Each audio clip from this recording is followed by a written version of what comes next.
Hey YouTube, Kamen Rider here, and this is going to be my review for Kamen Rider Gavv episode 30.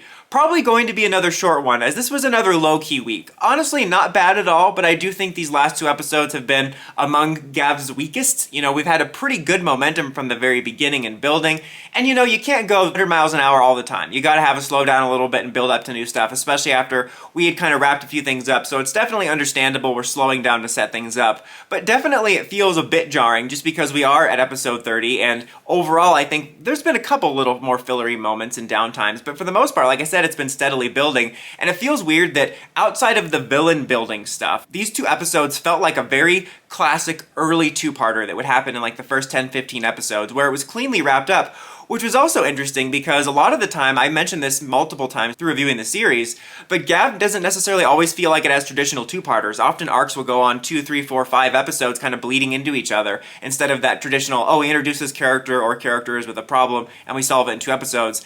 And this week wasn't even about like a character that was in trouble, it was just kind of a bunch of people being hunted by this guy watching basketball games and stuff, and we just kind of had this clean story about taking him out as kind of the main structure of this. And the best part about that was honestly getting to see the team work together. I really enjoyed the dynamic of our core trio before all the secrets were revealed, and I said I really like this dynamic in the past, and I can't wait to see it later when all the secrets are out, but this time you have Vlam in the mix, which is great. I do kind of wish we had a period of time with just the core trio of Shoma, Hanto, and Sachika before we had Vlam in the mix, because we didn't have a lot of time to have them work together on Rider stuff when the secret was out before we decided to add in Vlam to this, but I did really like that. I think they're a really entertaining group. There's even a nice moment where Sean was reflecting on how nice it is to see everyone working together, and it just highlights how much I like the cast and them working together. So it made that overall basic storyline pleasant for sure. But by far the most interesting thing going on is definitely the villain setup, as we're digging more deep into the president character's motivations, as he's wanting to use and manipulate people with the dark treats and sort of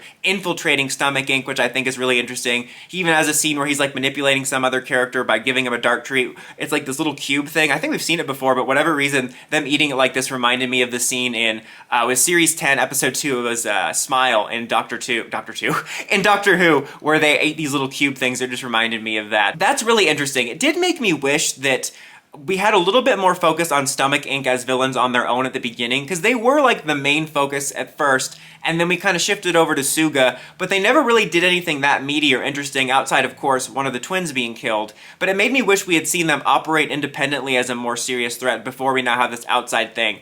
But it's definitely interesting because something I clocked early on in the series is that the Granite Society as a whole doesn't necessarily seem to be bad, it's just this one company, but this shows another corrupt side of the Granite Society, and this idea of kind of a hostile takeover via this marriage was definitely interesting. I'm also interested to see how the twin story plays out, because obviously the one twin wants revenge for the death of their sister, and it's funny because I really thought at the beginning of the series we might redeem some of the Stomach family because, of course, there's the familial connection with Shoma, and we always redeem human villains, especially when there's a family connection. In fact, I was thinking about that with this week's Gojuger, how they're probably going to redeem the Ring Hunter because it's Haru's brother. But with this, they haven't really shown any signs of humanization for any of the characters yet, and I just can't imagine, like, Jeeb in particular becoming friends with Shoma after the sister was killed. So I'll be really interested to see how that plays out in regards to the sort of political storyline, and also if they're going to redeem any of the Stomach family. I kind of hope they don't. I wouldn't mind if they redeemed maybe one, but I think it would be refreshing if they didn't. But it'll definitely be an interesting final stretch of about 20 episodes or so. But what did you guys think of this week's episode? Let me know in the comments as always. Until next time, don't forget to like, comment, subscribe, and climb the steps and ring that bell to get notifications for my videos. Kamen Rider, signing out.